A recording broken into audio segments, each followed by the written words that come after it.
económico del IMEF, y más adelante se incorporará con nosotros el presidente nacional del IMEF, Fernando López Macari, y le cedo la palabra en estos momentos a Federico Roque. Gracias, muy amable. ¿Qué tal? Pues muy buenos días a todos. Muchas gracias por acudir a esta conferencia de prensa, donde pues vamos a dar a conocer los resultados del conocido indicador IMEF al mes de marzo. O sea, son resultados del primer trimestre de 2019, ¿no? Bueno, primeramente los resultados generales. Como ustedes saben, el indicador tiene dos componentes, el manufacturero y el no manufacturero. Entonces empiezo primero por los principales resultados en el indicador del sector manufacturero. Aquí lo que vemos es que el indicador registró al mes de marzo una caída pronunciada de 3.8 puntos y se ubicó muy cerca del umbral, que como ustedes saben son los 50 puntos, arriba de 50 puntos es fase de expansión, debajo de 50 puntos es fase de contracción. Entonces se ubicó en 50.2, o sea, muy por encimita ya del umbral, ¿no? Y hay que recalcar que esto es la serie desestacionalizada, que es la que pues, privilegiamos en el comité del indicador, ¿no? Ahora, aunque sí se mantuvo marginalmente en esa zona de expansión por segundo mes consecutivo, ¿no? ¿Y por qué? Porque se revisaron a la baja las cifras de enero y entonces, pues, por eso es que en enero la revisión hizo que se ubicara por debajo del umbral. Ahora, es importante revisar la serie de tendencia del ciclo de este indicador manufacturero, ¿no? Y ahí lo que vemos es que realmente tiene varios meses en que la tendencia ciclo está más o menos alrededor de 49.7, 49.6, 49.8 en los últimos 5 o 6 meses. Lo que quiere decir que es marginalmente en la zona de contracción, o sea, un poquito por debajo de los 50 puntos, ¿no? Y bueno, repito, ya es el quinto mes consecutivo en que el indicador de la tendencia ciclo del sector manufacturero está en esa zona de contracción, ¿no? Y esto, bueno, también porque se revisaron a la baja las cifras de los 3 meses previos. Como ustedes saben, el indicador constantemente estamos revisando las cifras hacia atrás, viene información nueva y bueno, pues hay que actualizarla, ¿no? Bien, paso ahora al... Uy, ya mi nombre está por los suelos. Paso ahora a los resultados del indicador de la parte no manufacturera, o sea, la parte, digamos, de servicios, ¿no? Y aquí sí tenemos una señal un poquito contraria a la del manufacturero. ¿En qué sentido? De que estamos, gracias, de que estamos muy ligeramente por encima del umbral. Bueno, del 50 puntos estamos en 51.2, lo que representó fue un aumento muy pequeño de 0.3 puntos en el mes de marzo, ¿no?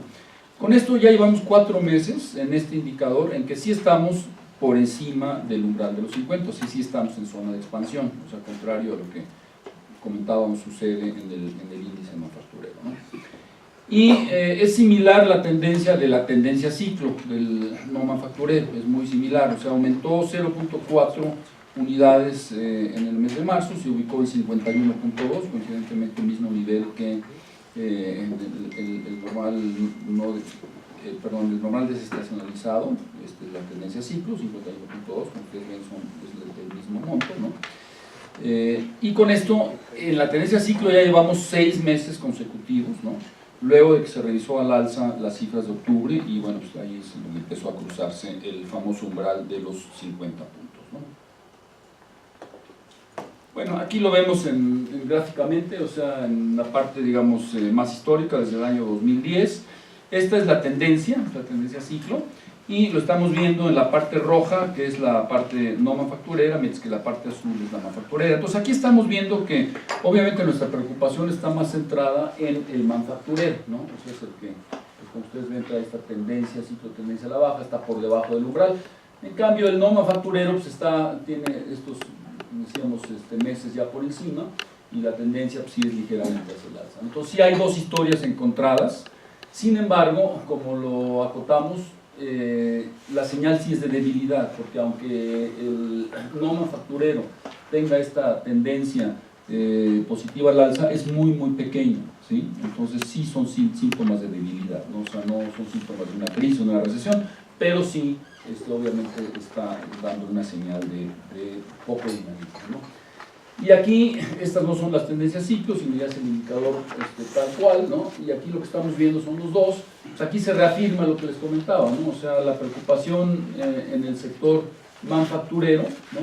En donde, bueno, la roja es la anterior que teníamos, la tendencia ciclo, y estas son, digamos, la evolución reciente. O sea, esta caída de 3.8% que les comentaba, pues sí es una caída más o menos importante que se da en el mes de marzo en relación a febrero, ¿no?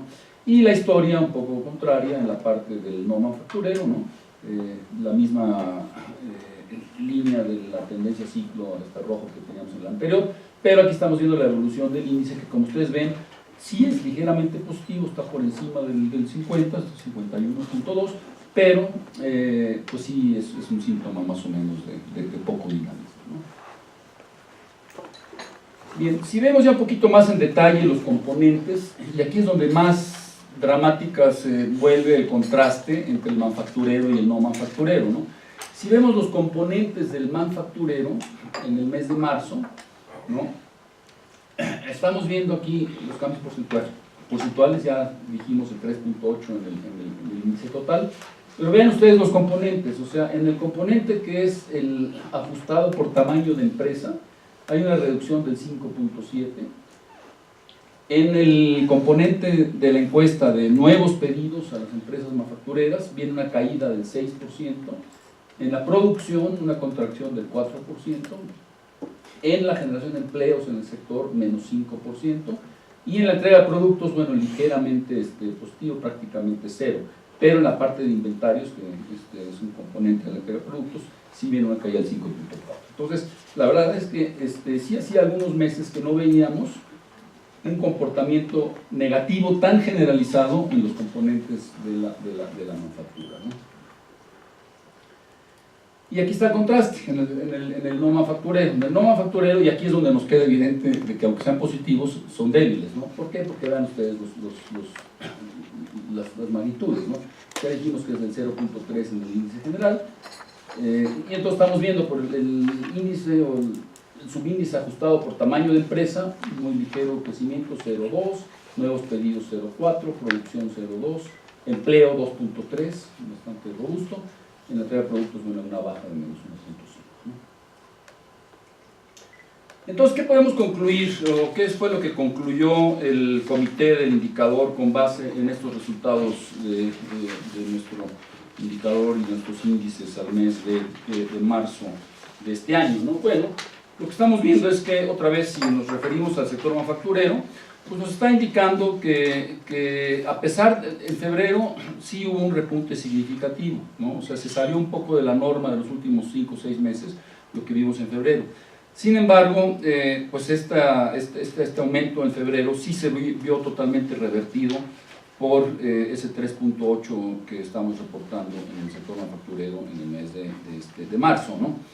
Y lo que decíamos de la serie tendencia ciclo, bueno, sí la vimos, está por debajo del umbral de 50, pero sí sugiere que el primer trimestre del año, o sea, viendo enero, febrero, marzo como un todo, ¿no?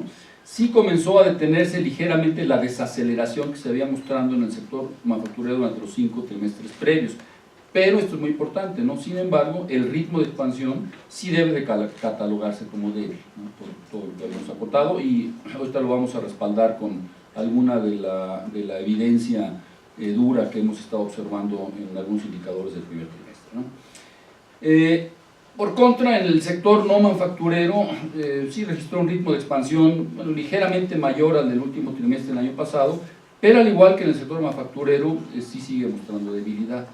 Y es por todo esto que los resultados del indicador a marzo sí contribuyen a anticipar que durante el primer trimestre de este año la actividad manufacturera y no manufacturera se mantuvo débil, es decir, o sea, poco vigorosa, con poco dinamismo. Y déjenme darles aquí un dato que no alcanzamos a incluir en la presentación, pero es muy ilustrativo de por qué es este síntoma de debilidad, sobre todo en el sector manufacturero, ¿sí? Si nosotros tomamos el promedio del índice manufacturero del último trimestre del año pasado, o sea, octubre, noviembre, diciembre, si sacamos el promedio, y sacamos el promedio de enero, febrero, marzo de este año, y vemos cómo se comportó, ¿sí?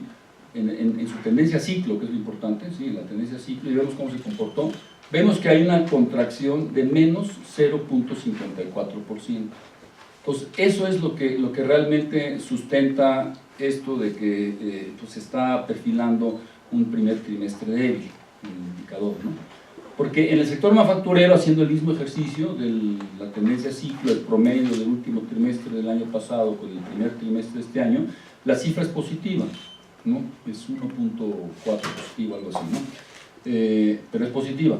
Entonces, ahí se reafirma nuestra preocupación de que es el sector manufacturero el que pues, es un sector líder, obviamente, y el que está mostrando esta debilidad, ¿no? Y repito, lo sustentamos con esta tendencia ciclo que nos está apuntando que en promedios trimestrales, la tendencia ciclo del actual trimestre en promedio es menos 0.54% en contracción en relación al promedio del último trimestre de 2018, ¿no?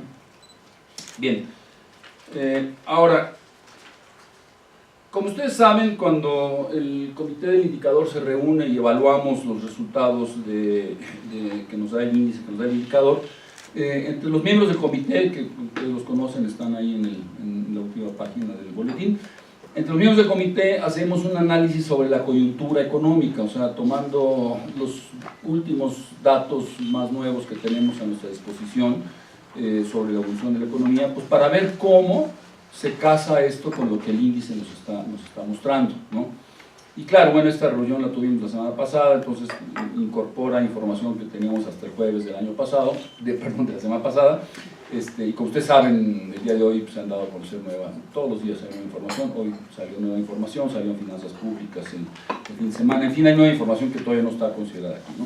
Pero de lo que nosotros teníamos disponible al día de la reunión, que fue el pasado jueves, hicimos nuestro análisis de la coyuntura y la verdad es que con ese análisis sí se confirman las señales de debilitamiento y pues se ha vuelto más evidente que sí hay una desaceleración en relación a lo esperado para pues este inicio de año, ¿no?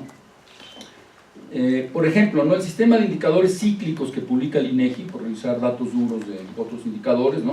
El sistema de indicadores cíclicos del INEGI muestra que el indicador coincidente, que es un indicador que refleja la actividad económica actual a través de un conjunto de indicadores económicos y financieros, continuó en su tendencia negativa al iniciar 2019, ¿no? De ese mismo sistema, el indicador adelantado, que trata de anticipar la dirección de la actividad económica en el futuro cercano, continuó con una tendencia lateral que inició desde mediados de 2017, por lo que pues ahí tampoco podemos anticipar alguna recuperación significativa en el corto plazo, ¿no? Luego, si revisamos la demanda, ¿no? Un factor que realmente sigue siendo de preocupación, ustedes lo saben, el IMEF lo ha reiterado en diferentes ocasiones a través de nuestro presidente nacional, a través de nuestros comités, la preocupación sigue siendo el estancamiento que tenemos en la inversión, ¿no? Y realmente un ingrediente primordial para poder crecer, un motor importantísimo para poder crecer, pues es la inversión. Y la verdad es que ya tenemos pues muchísimos meses en donde pues, la inversión simplemente no repunta. Los datos se dan a conocer con un rezago significativo, el último dato que tenemos es a diciembre, ¿no? Pero pues se está confirmando con ese dato pues, la precaria situación de la inversión fija bruta, tanto la privada como la pública, ¿no? Pero obviamente a nosotros nos preocupa la privada, ¿no? Ahora, obviamente este comportamiento de la inversión hay que reiterarlo, lo hemos dicho ya varias veces. ¿Qué es lo que refleja este comportamiento de estancamiento en la inversión? Pues refleja que sí persiste la incertidumbre sobre el desempeño futuro de la economía mexicana por parte de los inversionistas, ¿no? Y eso sí, hay que señalarlo, se da como consecuencia tanto de factores externos, que son importantes, pero también obviamente los factores internos asociados al arranque de la nueva administración pública federal, ¿no? Luego, siguiendo con el análisis de la coyuntura, ¿no? Donde sí hemos visto, y ustedes lo han reseñado, ¿no? Sí hemos visto en el indicador de la confianza del consumidor, pues hubo unas alzas espectaculares, ¿no? Esa es una buena señal. Sin embargo, lo importante es correlacionar esa confianza del consumidor con, por ejemplo, el gasto en consumo. Por ejemplo, lo que nosotros hemos hecho es correlacionarlo con el gasto en consumo de bienes durables, ¿sí? O sea, si realmente yo tengo mucha confianza del consumidor, pues entonces si yo tengo confianza la tengo que traducir en compras, ¿no? Entonces si yo tengo confianza y quiero decir que es un buen momento para comprar un bien durable, pues compro un refrigerador, compro una estufa, etcétera, ¿no? Y lo que hemos visto es que si correlacionamos el índice de confianza del consumidor, que si viene al alza, con, digamos, gasto en bienes durables, gastos de consumo en bienes durables, sí vemos que no hay una correlación, ¿no? Entonces esa es la parte, digamos, que preocupa, ¿no? De que por un lado pues sí hay optimismo por parte del consumidor, pero el consumidor ese optimismo no lo está traduciendo en consumo, ¿sí? Esa parte es importante. Entonces no hay que ver nada más el indicador de confianza de manera aislada, sino que hay que ver si tiene un impacto, por ejemplo en el consumo, que sería la parte más importante, ¿no? Y por contra, no está reseñado aquí porque se dio a conocer, me parece que el día de hoy, el indicador de confianza empresarial, que sí viene mucho más bajo, tradicionalmente ha venido más bajo que el del consumidor. Entonces a lo mejor es un poco más realista porque sí está reflejando, y esto casa con lo que decíamos de la falta de confianza para incrementar la inversión, ¿no? Entonces ahí podemos más o menos tener la correlación, ¿no? Ahora, en la parte de la demanda externa, pues obviamente el debilitamiento que hemos estado observando viene asociado a que se está viviendo en Estados Unidos, que no es espectacular, pero finalmente es una desaceleración. La semana pasada se dio una revisión de la cifra de crecimiento de 2.6% que tenían previamente, se revisó a 2.2% para el primer trimestre, ¿no? Entonces, digamos, sí es una desaceleración, un indicio de desaceleración, nos afecta a nosotros en nuestra demanda externa que enfrentamos, pero repito, no son condiciones ni de recesión ni de crisis, pero sí, a fin de cuentas, es una desaceleración y una falta de dinamismo que, pues, a lo que va a afectar directamente es a nuestras exportaciones, en particular nuestras exportaciones manufactureras, que son las más importantes que exporta México a Estados Unidos, ¿no? Y estas, en el mes de febrero, que es nuestro último dato, disminuyeron 1.1%, ¿sí? O sea, las exportaciones manufactureras disminuyeron 1.1%. Vuelvo a lo mismo, es reflejo principalmente de la debilidad de la demanda por parte de Estados Unidos, pero bueno, finalmente tiene un impacto tanto en el empleo como en la producción en México, ¿no? Y un poco para reflejar esta falta de dinamismo que se está viendo en la actividad económica en México, pues un indicador importante es ver cómo se comportan las importaciones, ¿sí? Porque si hay un crecimiento vigoroso, pues obviamente la importación de bienes de capital, la importación de bienes de consumo debería ser grande, debería de tener un indicador más o menos, o una cifra más o menos importante, ¿no? Y sin embargo, aquí estamos viendo que, por ejemplo, las importaciones de bienes de capital, también al mes de febrero, tuvieron una contracción de 3.7%, ¿no? Entonces, bueno, esto es claramente un reflejo de que si las empresas tienen menos necesidades de importar bienes de capital, es que pues no están teniendo planes de expansión y de dinamismo como quisieran. Entonces esa es una primera muestra, ¿no? Los bienes intermedios es lo mismo, para el proceso de la producción, insumos de la producción, pues han caído menos 1.1% con respecto al mes anterior, en el mes de febrero, ¿no? Y bueno, finalmente una historia que también se ha ya reportado varias veces últimamente, ¿no? Es que el comportamiento del sector automotriz también apunta hacia este debilitamiento de la actividad económica, ¿no? Porque pues las ventas internas de vehículos en febrero volvieron a caer en 5.1%. Si ustedes recuerdan, hace 12 meses, 15 meses, pues era un motor muy importante de crecimiento. Las ventas internas, las exportaciones de vehículos automotores crecían de una manera muy fuerte y contribuían pues, al crecimiento, ¿no? Ahora ya tenemos pues algunos meses en donde estamos viendo tanto la producción como las ventas internas de automóviles ha venido disminuyendo. Entonces aquí estamos viendo una caída del 5.1% en las ventas internas de vehículos en febrero, que es una caída significativa, ¿no? Entonces lo que nosotros podemos concluir de contrastar estos datos duros de la actividad económica con lo que nos está indicando el indicador, ¿no? Lo que estamos concluyendo este análisis de coyuntura es que los indicadores disponibles, que he reseñado de manera muy resumida, pero todos estos indicadores son congruentes con los resultados que está reportando el indicador IMEF, ¿no? Y esto, bueno, hay que volver a reiterarlo, está apuntando a un primer trimestre de 2019 con una actividad actividad económica débil y, digamos, poco dinámica, ¿no?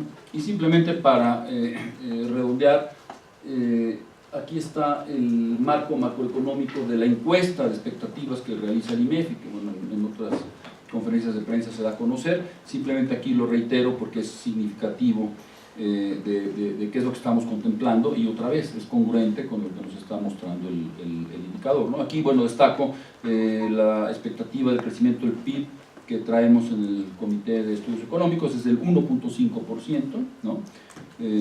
Habrá que ver ahora que se van a conocer los precriterios hoy en la tarde. Vamos a ver si las autoridades hacen una revisión de su 2% que tienen, ¿no? Esperaríamos que pues más les vale hacerlo, porque sería una señal de realismo el aceptar que el 2% de crecimiento económico para este año, la verdad sí se ve lejano, ¿no? ¿A cuánto tiene que ser la revisión? No lo sabemos, pero con que lo revisen a la baja ya es una señal positiva, ¿no? O sea, obviamente no tienen que revisar este 1.5 que tenemos nosotros, pero simplemente reconocer que el 2% ya no va a ser viable, yo creo que sería un avance de realismo y que pues, podría tener un impacto favorable para las expectativas futuras que vienen, ¿no? Y bueno, la inflación, como ustedes saben, no tiene mayor problema, se espera un 3.9% más o menos para este año, más o menos arañando el techo que tiene la meta del Banco de México de 4%, acuérdense que es 3% la meta puntual, pero es más o menos 1%. El balance público tradicional, un 2.3% del PIB de déficit. No se movería la tasa de política monetaria para fin de año, puede haber movimientos a lo largo del año, pero aquí estaríamos esperando que se mantendría igual. Una creación de empleos de 600,000 plazas, ¿no? Un tipo de cambio a fin de año más o menos en 20.50 y una cuenta corriente como porcentaje del PIB más o menos del 2%, ¿no? Bien, entonces, pues estos son los principales resultados del indicador IMEF, vuelvo a repetir, son congruentes con el análisis de la coyuntura que se hizo y que sí apuntan hacia un primer trimestre débil. De ahí el título de este boletín, ¿verdad? En donde resume los resultados del indicador, es un primer trimestre débil. Ok, bueno, yo aquí terminaría, le damos la bienvenida a nuestro presidente del Comité Ejecutivo Nacional, a Fernando, bienvenido. Y está listo Fernando para sus preguntas. No, con mucho gusto, adelante. Buenos días a todos. Muchas gracias, licenciado Federico. Si les parece bien, daremos inicio a la sesión de preguntas, empezando por Laura Quintero de Economía Hoy, por favor. Buenos días, buenas tardes. En la cuestión de la debilidad que se reporta en el primer trimestre, sobre todo en marzo, ¿consideran que hay alguna influencia por las huelgas y los movimientos sindicales que se han generado en Tamaulipas? Si lo están viendo así, no sé en qué porcentaje podrían considerar que han sido estas afectaciones de esto en particular, porque pues también ya son casi 3 meses que están este tipo de movimientos. Y sobre aceptar el 2%, revisar a la baja, que Hacienda revise a la baja el 2%, ¿cuáles serían las consecuencias de que no lo hiciera? Correcto. Bien, sí, desde luego todos los episodios que hemos tenido desde el primer inicio de año, en enero, ¿no? Pues obviamente tienen un impacto sobre todo este comportamiento del sector, sobre todo el sector manufacturero, que es lo que estamos destacando aquí, que viene a la baja, ¿no? Claro, inició con el desabasto de gasolina en enero, tiene obviamente un impacto. Luego, esto de las huelgas que refieres claramente tiene un impacto porque pues, se ha extendido ya en un periodo más o menos largo, ¿no?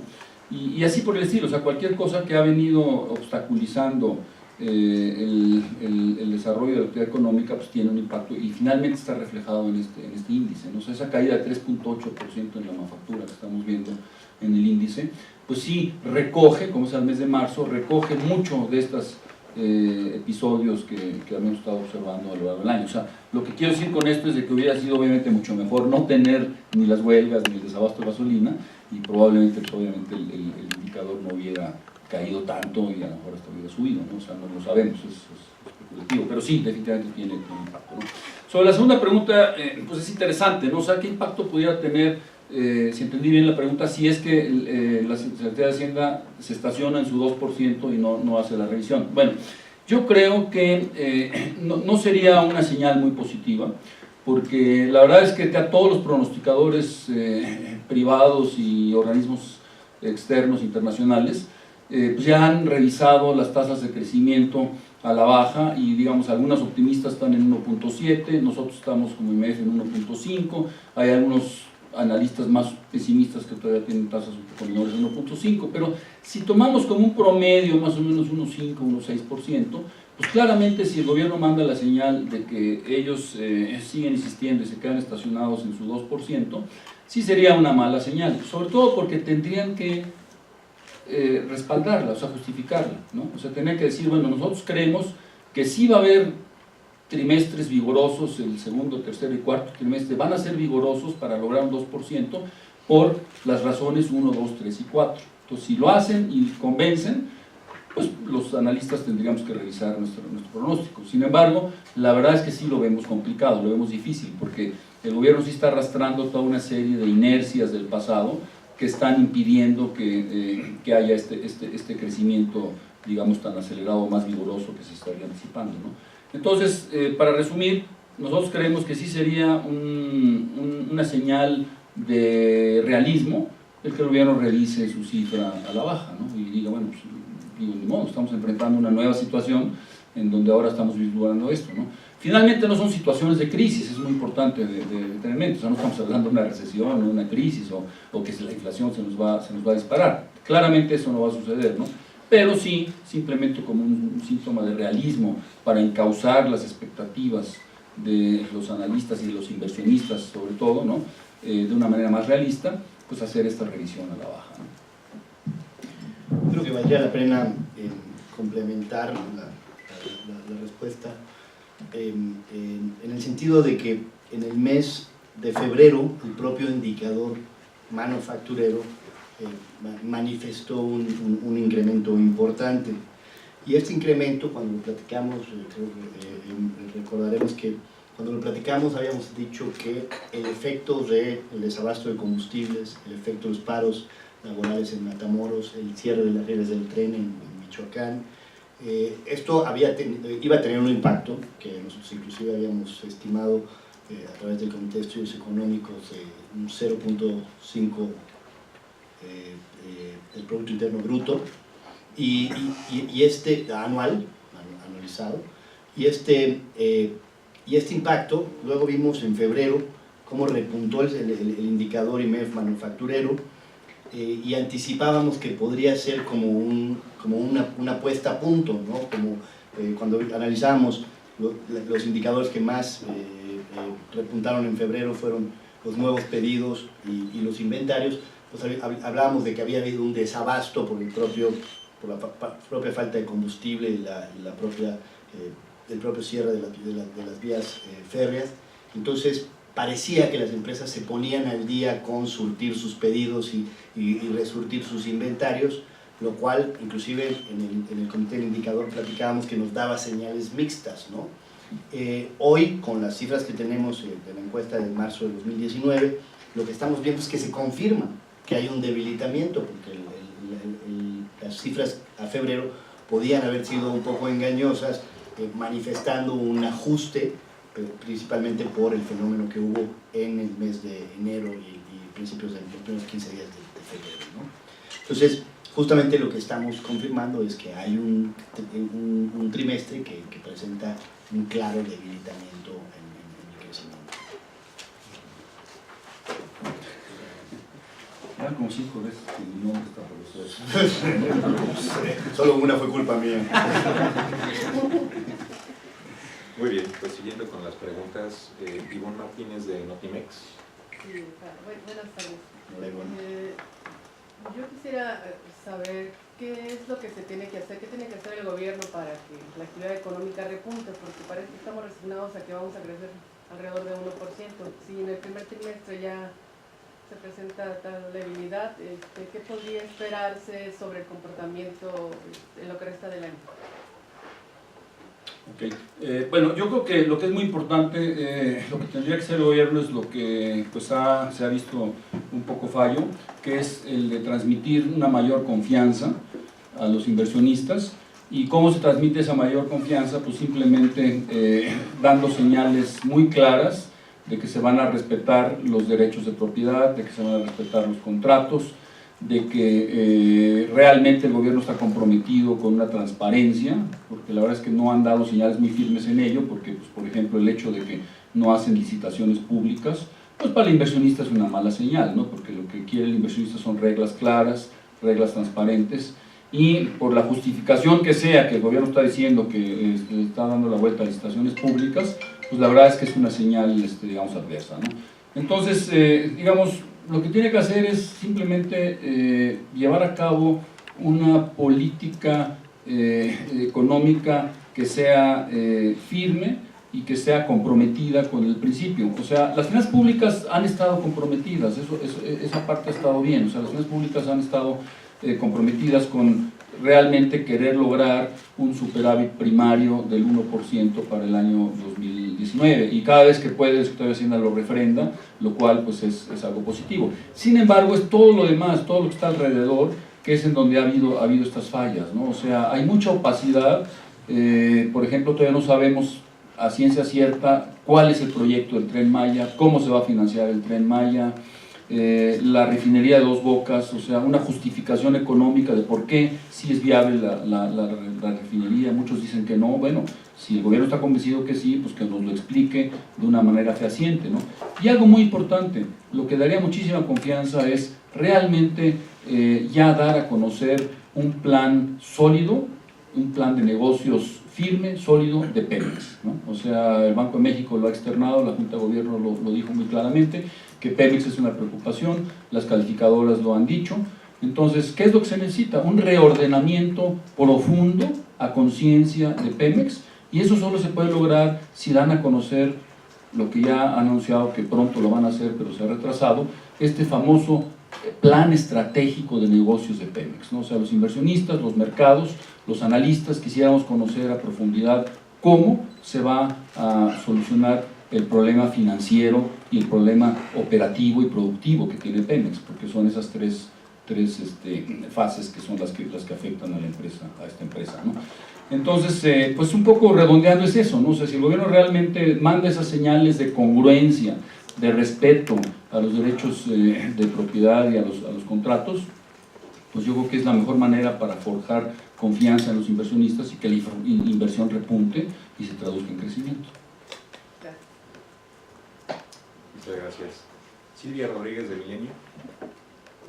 Buenas tardes. Pues es que hoy salió la encuesta de expectativas del Banco de México y efectivamente aquí también los especialistas ajustaron sus pronósticos de crecimiento.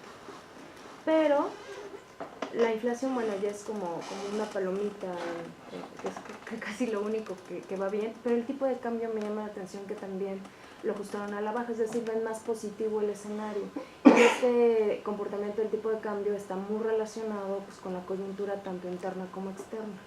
Entonces me gustaría saber qué piensan ustedes de esto, si son como señales encontradas, si en realidad es parte de la incertidumbre, o qué están viendo también los especialistas, porque en el caso de los consumidores, bueno, hay mucha expectativa todavía de que las cosas mejoran, aunque no se vea registrado en el gasto, pero creo yo que los analistas, pues sí son más realistas que el consumidor, pues por una serie de elementos que analizan y cuantifican. Entonces, ¿qué estarían reflejando estas expectativas del tipo de cambio para los siguientes meses? Y otra cosa, ¿ustedes consideran que también necesitaría el gobierno ajustar sus proyecciones para las finanzas públicas? No se han cumplido las metas de recaudación ni tampoco las de gasto. Entonces, pues el gasto público pues también está relacionado con esta desaceleración. Si creen que sí es factible que se cumpla con lo programado en el presupuesto de 2019. Sí, en principio lo que estamos observando, creo todos los analistas, y es muy evidente, es una desaceleración de la economía norteamericana. Una desaceleración, en principio una desaceleración global, de la economía global, pero muy acentuada en la parte de la economía americana, donde ya vemos indicios de que viene una franca desaceleración y donde viene un debilitamiento de la moneda americana, principalmente como consecuencia consecuencia de las decisiones que ha tomado el presidente Donald Trump en el enfrentamiento comercial que ha venido dándose entre Estados Unidos y China, en el enfrentamiento doméstico que tuvo con su propio Congreso, que le causó el cierre del gobierno más largo de la historia, y en ciertas políticas de índole fiscal que también han estado pasando la factura, ¿no? Y en este sentido lo que vemos es que no solamente la economía global se desacelera, sino que Estados Unidos se desacelera, China también está mostrando indicios de desaceleración, y el último anuncio de la Fed para no aumentar las tasas de interés, pues evidentemente repunta en que los inversionistas que tenían la expectativa que pudieran haber mayores tasas o que pudiera la Fed pagarles más por su dinero, pues ahorita estén buscando otras opciones para invertir sus capitales y estén volteando a ver a los mercados emergentes, dentro de los cuales se encuentra México y dentro de los cuales la moneda mexicana pues es una de las más líquidas para transaccionar, principalmente en Latinoamérica, ¿no? Entonces eso hace de manera, digamos, coyuntural que el dólar se pudiera estar viendo debilitado y el peso se pudiera estar viendo fortalecido, ¿no? En cuanto a los indicadores del consumidor, si bien en México los índices de confianza del consumidor están en niveles históricamente altos, también es necesario reconocer que no necesariamente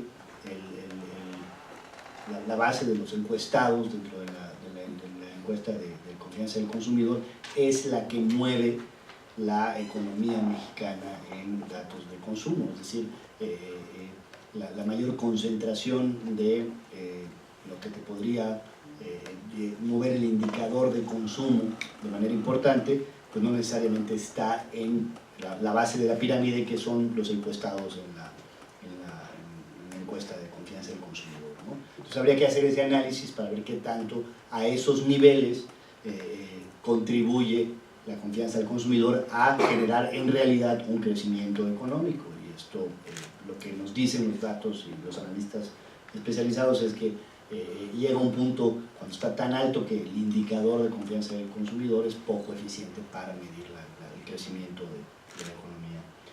Y por último, la recaudación, lo que estuvimos analizando durante el fin de semana es que sí, hay una baja en la recaudación en base a lo esperado, y lo que más llama la atención es que la baja está en impuestos al consumo.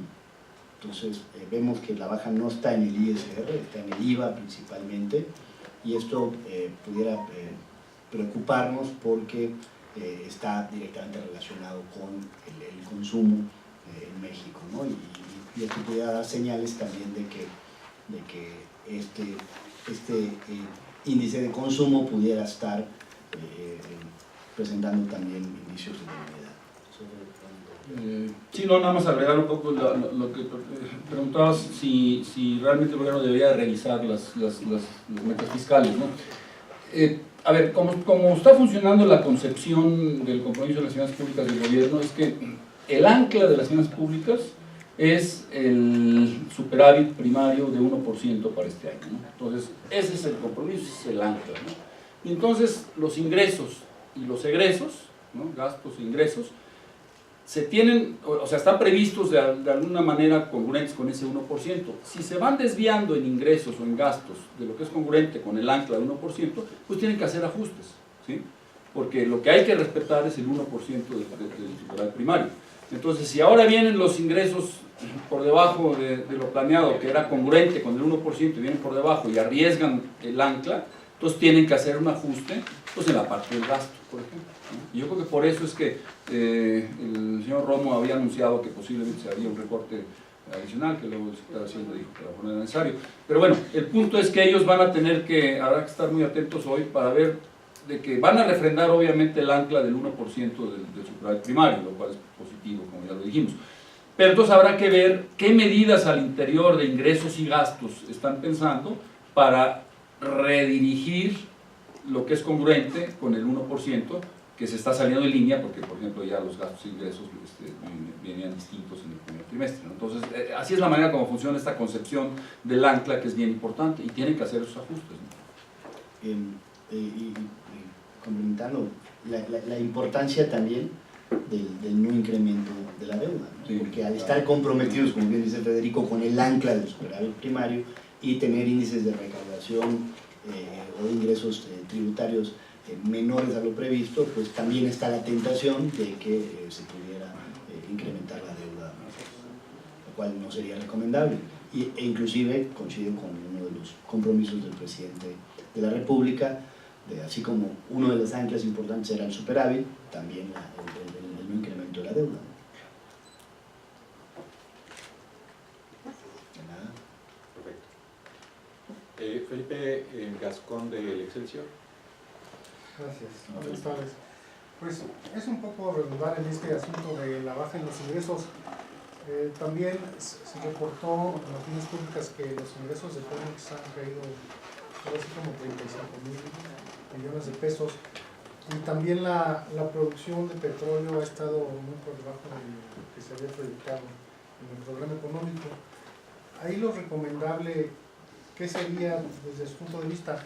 Echar mano del Fondo de Estabilización de Ingresos Presupuestarios, o bueno, también para sanear las finanzas de Pemex y para evitar recortes al gasto, o de plano hacer recortes adicionales al gasto, ya sea el gasto corriente. Y pues por otro lado, ¿a qué atribuyen también este lento crecimiento?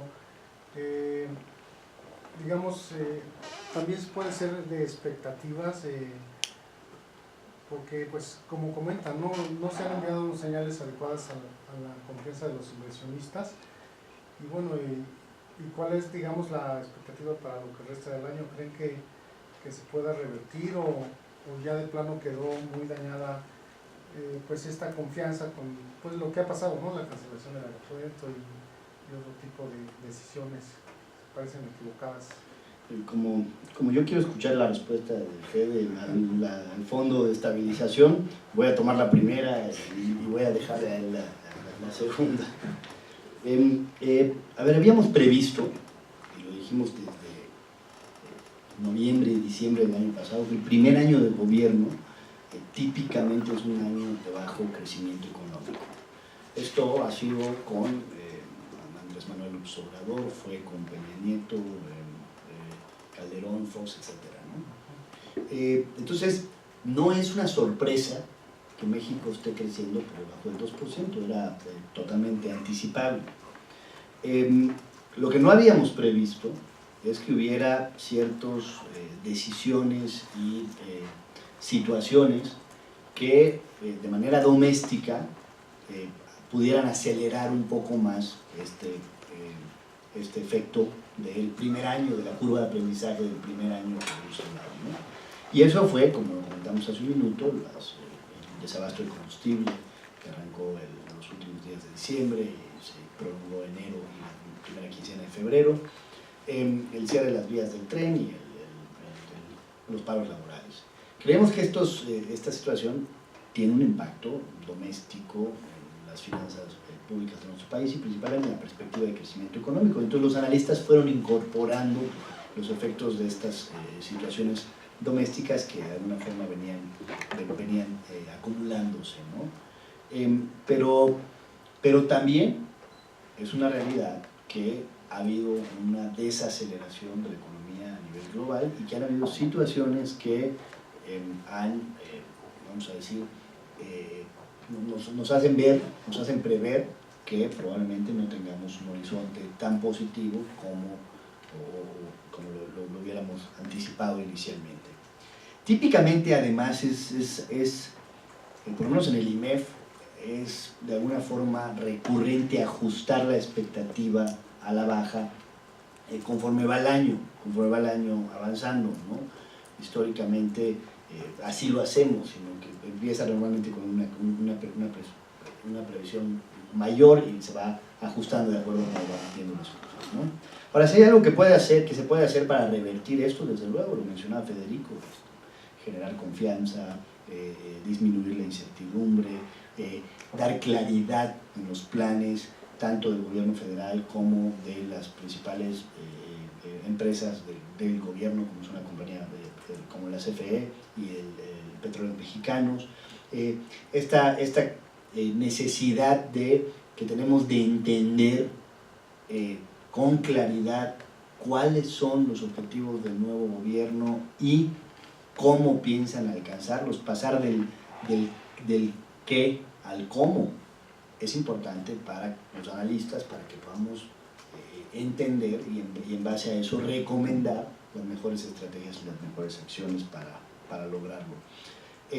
Evidentemente, si se quisiera crecer al 4%, es el compromiso, pues, tomando como base un primer año de 1.5, pues se tendría que crecer al 6% en los próximos 5 años para lograr el promedio del 4%, ¿no? Pero es evidente que no tenemos que estar pensando en este momento en el 6% o en el 4%, tenemos que empezar a pensar en el 1.6, en el 1.7, en el 1.8, en el 2 y del 2 para arriba, ¿no? Y eso se construye en gran medida, como decía Federico, generando el ambiente propicio para que los empresarios, para que los inversionistas, que son los que mueven de manera importante la aguja del indicador de crecimiento económico, principalmente cuando hay muy poco margen en las finanzas públicas para la inversión en el gasto, pues cuando estos inversionistas no están activamente deseosos de reforzar sus inversiones en México. Y entonces no hay claridad sobre si yo quisiera invertir en Pemex, pues no hay claridad sobre el plan de negocios de Pemex. Si quiero invertir en energías renovables, pues tampoco hay claridad en cómo va la CFE a volver a ser la protagónica en la generación de energías renovables. ¿En qué otra cosa puedo invertir en México? Pues si quiero invertir en el Tren Maya, pues no hay claridad de cómo se va a manejar la fibra que va a auspiciar el proyecto, en fin. Entonces creo que lo que hace falta es más información, más claridad y más institucionalidad en las líneas de acción, ¿no? Claro, sí. Sí, digo, para redondear, no hay nada fatal para no revertir la desconfianza, obviamente, ¿no? O sea, sí se puede. Ok, a ver, el tema del Fondo de Estabilización Petrolera es un tema complejo. Primero, digo, habría que revisar cómo surgió este fondo, ¿no? O sea, con reglas muy específicas, muy claras, para compensar caídas de ingresos en empresas, etcétera, ¿no? Como conocemos eso muy bien, ¿no? Ahora, lo que se pretende hacer ahora, en primer lugar, tiene que pasar por la autorización del Congreso. O sea, el Congreso es el que tendría que cambiar la regla. O sea, el fondo tiene reglas muy claras, muy bien establecidas, ¿no? Entonces, el hecho de ahora decir, bueno, queremos echar mano de una cantidad, y que no es menor, porque Secretaría de Hacienda ha dicho que quieren más o menos echarle mano a unos 130,000 millones de pesos, ¿no? Números más, números menos, Pemex parece ser que necesitaría 200,000, y entonces el fondo creo que tiene como 300, entonces quieren pues pellizcarle 130,000 para eso, ¿no? Pero tendría que ser, bueno, es una autorización del Congreso. Claro, con un Congreso mayoritario por parte de Morena parecería ser que no debería ser muy complicado, pero bueno, ese es otro asunto. El punto es que la Secretaría de Hacienda ha sido muy clara en que ellos le pedirían al Congreso cambiar la regla del fondo, y así lo explicaron el otro día, ¿no? O sea, para cambiar la regla en el sentido de que por una sola vez permitir retirar estos 130,000, ¿no? A mí en lo personal no me gusta eso porque es violar una regla para algo que se había diseñado un fondo para otros fines, en primer lugar. Y en segundo lugar, esto de que dame chance por una sola vez y luego me voy a portar bien, esas cosas, la verdad, ni en nuestra vida privada funcionan. Entonces a mí me da temor, ¿no? Eso de que, sí, mira, tú dame 130,000 y ya, te lo juro que ya no va a haber necesidad mayor, ¿no? El problema que yo le veo es de que la regla del fondo está muy bien establecido para compensar ingresos, pero no para solucionar un problema estructural financiero que es el que tiene Pemex. Entonces, si tienen que resolver un problema financiero estructural de la empresa, pues tienen que tomar otras medidas, por eso vuelvo a insistir en el plan estratégico de negocios, ¿no? Un plan de austeridad tiene que venir, ¿no? O sea, toda una serie de cosas, ¿no? Y no simplemente decir, bueno, viene una cantidad importante de rescate del fondo por 130,000 millones. La verdad, a mí en lo personal, no sé si hablo aquí por el IMEF, pero ciertamente hablo de manera personal, a mí no me gusta violar ese tipo de reglas, adaptar reglas para acomodar algo que debería de solucionarse de una manera mucho más firme y severa y no nada más con una dádiva de 130,000 millones, ¿no? Sí, y también aclarar o andar más bien en que a final de cuentas lo que se busca es aplicar esos 130 millones, son 150, ¿no? Millones de 150,000 millones de pesos para el pago de la deuda de Pemex. Y lo que es importante también reflejar es que la deuda cuando se reporta de manera neta, es decir, descuenta estos fondos de estabilización, ¿no? Entonces, de alguna forma lo que la Secretaría de Hacienda propone es, pues, si ya está el dinero ahí asentado y este fondo es suficiente para cubrir lo que se espera en el peor de los escenarios que se pudiera pensar en el futuro, pues bueno, si hay un exceso en la suficiencia de ese fondo, pues apliquémoslo al prepago de la deuda, démosle confianza con eso a los mercados y total, la deuda ya la reportamos de manera neta, ¿no? El pasivo le sumamos el activo, lo que tenemos en el activo, y con eso básicamente es de la bolsa izquierda a la bolsa derecha, ¿no? Coincido con las preocupaciones de Federico. Creo que en el IMEF nos preocupa más el cambio de reglas de acuerdo a la coyuntura, más que el uso de los 130,000 millones de pesos. Y nos preocupa todavía más la capacidad de generación de flujos de efectivo y de utilidades de Pemex para solucionar este problema de fondo y no de forma. Entonces, en la medida de que esto estuviera acompañado, si estos 130 estuvieran acompañados de un plan de negocio viable, alcanzable, con inversiones en farm outs, que es lo que más ha demostrado la rentabilidad, y no en planes como las refinerías, que no vemos una necesidad teniendo a Estados Unidos de vecino y siendo uno de los principales refinadores mundiales, o el principal refinador mundial, pues no vemos la necesidad de invertir en refinerías, porque además tienen un muy bajo margen de contribución y necesitan operar a índices de eficiencia muy altos. Entonces, lo que estamos viendo en el IMEF, lo que están viendo los inversionistas, es que esta medida del uso de los fondos de la reserva de estabilización, pues pudiera ser no suficiente para arreglar el problema de fondo, insuficiente para arreglar el problema de fondo. Oye, Federico, tengo una duda en este tema. ¿Qué pasaría si no existiera ese fondo? ¿Pemex tendría para pagar su deuda? ¿Por qué no destinarlo a otra parte de Pemex y forzosamente al refinanciamiento de deuda? Bueno, o sea, si no existiera el fondo, bueno, obviamente Pemex, Pemex es una empresa que los pasivos son mayores que los activos, y eso es gravísimo, ¿no? Y como tal, pues lo que tiene que hacer es enfrentar el compromiso de la deuda que tiene, ¿no? Ahora, ¿cómo lo puede hacer? Pues volvemos otra vez a lo mismo, ¿no? Lo que hemos recalcado. Tiene que haber un plan viable de ajuste, de reajuste financiero, de cómo enfrentar esto, ¿no? Y por eso es que nosotros decimos, lo deben de hacer en independencia de este fondo de estabilización. O sea, la verdad es que ese fondo de estabilización, para ellos, para este fin que quieren, como que no debería existir. Está ahí, de acuerdo a las reglas, para otro tipo de cosas, ¿no? Pero ahorita deberían de, pues ahora sí que arremangarse las mangas y decir, pues tenemos que hacer un plan severo de trabajo, porque además, pues digo, no es, o sea, lo sabemos, está el fantasma de las calificadoras encima. O sea, las primeras que van a estar analizando y evaluando el plan cuando salga, pues son obviamente las calificadoras. Y si no convence, pues no va a tener problemas. Pero no se le ha tomado por los analistas e inversionistas como un riesgo potencial de incumplimiento del pago de deuda de Pemex. O sea, no tienes para pagar tu deuda y tienes que jalar de lo que puedas. Sí, pues o sea, ese riesgo lo hay, pero el problema es que si están pensando que el gobierno federal va a garantizar esa deuda, ahí las calificadoras van a bajar la calificación. Porque, claro, además... Oye, de las dos. O de las dos. Entonces, ahí, eso es lo grave, claro. O sea, lo peor es que el gobierno asuma la garantía, ¿no? Para sí mismo y para la gente. Y además, yo creo, Fer, que no es sorpresa para los inversionistas, pues. O sea, los inversionistas ya saben que la mayor parte de esos inversionistas cuando invirtieron en Pemex, ¿ok? Pemex tenía la condición que acaba de describir Federico de más pasivos que activos. Lo que hay por parte de los inversionistas es la esperanza de que Pemex nunca va a caer porque es la empresa productiva más importante del país, ¿no? Entonces, ni un gobierno la dejaría morir. ¿Okay?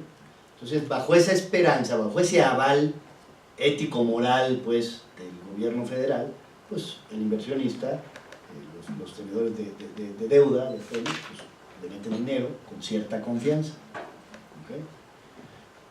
Dándole tiempo a que la compañía le pueda dar la vuelta a pasar de ser una empresa del Estado a una empresa productiva del Estado, y entonces pueda tener asociaciones y alianzas con otras empresas que fueron parte del espíritu de la reforma energética, con otras empresas, para no tener inversiones que sean tan intensivas en capital y tan intensivas en tecnología, donde otras empresas puedan aportar eso, y sí se pueda llevar una parte importante de la renta petrolera, ¿no? Que además hemos visto que en los contratos, en promedio de los contratos de farm outs ha sido del 70% para Pemex, ¿no? Para el gobierno mexicano, entonces se veía bondadoso. El cambio de estrategia es el que no convence. Entonces no sería un fondo contracíclico como lo vende Hacienda, definitivamente. Lo quieren hacer un fondo contracíclico. Sí, exactamente. Ese es lo que pretenden. Ese punto, claro. No es un fondo contracíclico. No es, exacto. Más bien es un Lo rescate. pretenden hacer Sí, un fondo. exactamente. Ok, muchas gracias. Muy bien. Pues no sé si hubieran más preguntas. De lo contrario, agradecemos su participación y su presencia aquí. Muchas gracias. Muchas gracias.